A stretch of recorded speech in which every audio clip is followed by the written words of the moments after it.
Hey guys, welcome back to the channel, and if you haven't already, hit the thumbs up and that subscribe button and join the couch gang. Today we're going to be talking about the J&L oil catch can or oil separator. So I got that for my 2022 F-150 with the 5 liter, and I wanted to show you guys today how to install that as well as talk about it a little bit.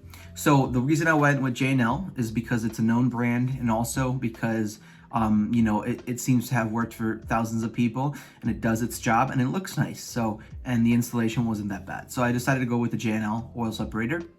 Now, for every vehicle I get, I always get an oil separator, oil catch can right away, right? It's a few $100, or depending on, the vehicle, of course. Like the Golf's was expensive, but in this case, this one was, I think, $150.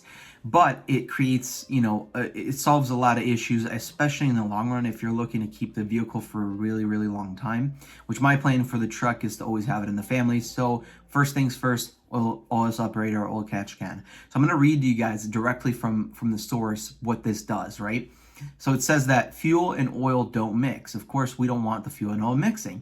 So essentially saying crankcase pressures can force oil into the combustion chambers through the PCV circuit. And the J&L solution is to catch that oil before it can make it into the cylinders, where it might dilute the fuel and decrease the octane levels. So essentially, you'll see in the video, we remove this one hose and we replace it with the circuit to catch the oil before it goes into the intake tract, right? So you don't want that oil getting into there, right? It can create a lot of issues, especially down the line, with efficiency, performance, that kind of thing. So you want to prevent that, and a few $100 or, $150 is 100% worth it in my opinion. So I do recommend, you go out there as soon as you get your vehicle and get an oil catch can, especially if you want to keep it for a long time, or even, keep it healthy, right? So we're going to get into the installation now. Let me know what you guys think. If you have any questions in the comments, and I'll catch you guys at the end of the video. All right, so the kit comes with the oil catch can itself. It comes with a mounting bracket, which you'll use the smaller screws to mount from this part here to the oil catch can. The bigger ones with the bolts are going to go on 21 and 22 trucks applications out right here, and you're going to mount that to the battery tray. And then the clips are for 20 and under. You're going to need a Phillips screwdriver, a 7/32 drill bit or a little bit bigger, and a 10mm wrench.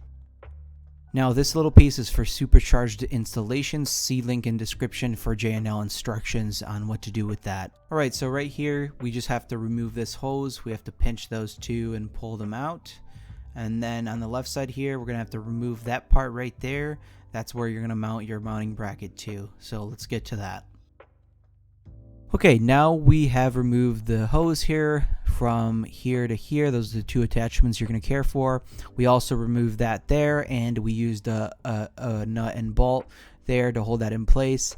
And I have not drilled through there yet, and I'll explain soon why. So in this case, in 21 and up, the battery is like it is there, like this, but then 21 and under, it's the other way, and it's slightly different. And as you can see there, I'm not going to drill down because one of those pieces there of plastic is in the way. So I'm going to see with one bolt. It says recommended is 2, but it'll work with 1 as well. So it seems pretty sturdy, and I think it'll do just fine. I'll keep you guys posted on that. But you can always drill second hole, nut and bolt if you're 21 and up. Otherwise, you can use the clips. So that looks pretty good. And then right there, now we're just going to mount the oil catch can, route it in, and plug it in. All right, we just had to screw those in, the little light ones with the Phillips head screwdriver. Now we just got to plug those two in, and let's go do that.